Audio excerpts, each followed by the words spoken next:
Mimi naitwa Sonata Nduka, ni balozi wa PPRA, lakini pia ni msemaji wa Generation Samia.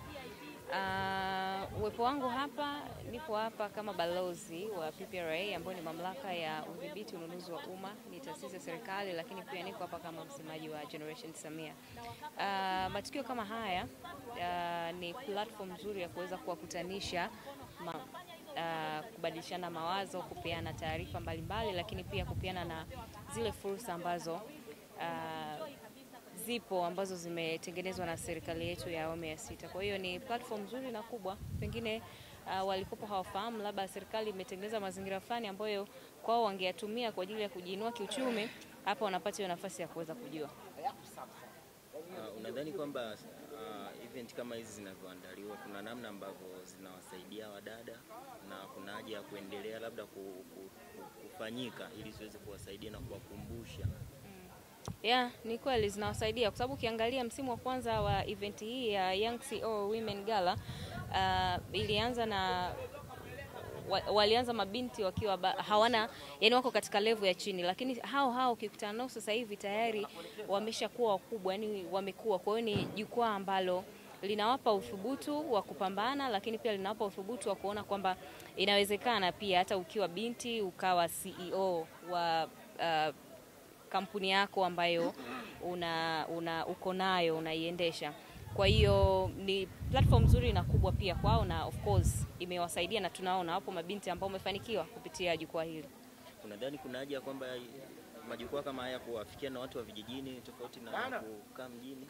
Na utofauti wa tukio hili la Tanzania Young Women CEO ni kwamba na yenyewe imejumuisha pia na mabinti na wanawake ambao wanatoka nje ya mji, tofauti na tulivyozoea kwamba ni wanawake wa mijini tu.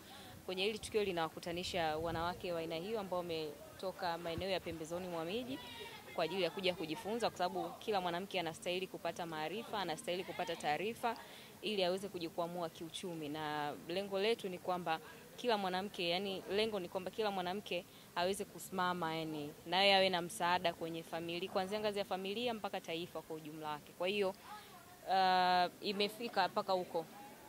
Na ujumbe wako kwa wadada, wanawake ni upi? Na kumbuka tunaelekea katika kipindi cha uchaguzi. Oktoba tunatiki. Yani Oktoba tunatiki, na mimi naendelea kuasisitiza kwamba Oktoba tunatiki kwa sababu kura yako ndio ambayo inakwenda kuamua maendeleo ya taifa lako. Kwa hiyo wewe kama binti ambaye unatamani kuja kufanikiwa baadaye, maana yake utatumia hiyo nafasi ya kikatiba ya kuweza kuchagua rais, kuchagua wabunge, kuchagua pamoja na madiwani, ili waweze kutekeleza kile ambacho wewe unatamani kiongozi wako waweze kukifanya. Kwa hiyo ni jambo la nawasisitiza kwamba si nafasi ya kuiacha, ni nafasi ambayo wanatakiwa waitumie vizuri, kwa sababu leo hii tunaona namna ambavyo serikali yetu imetengeneza mazingira mazuri kwa wanawake katika sekta ama nyanja mbalimbali. Kwa hiyo na wenyewe wanatakiwa waende wakakamilishe jambo hilo la kupiga kura.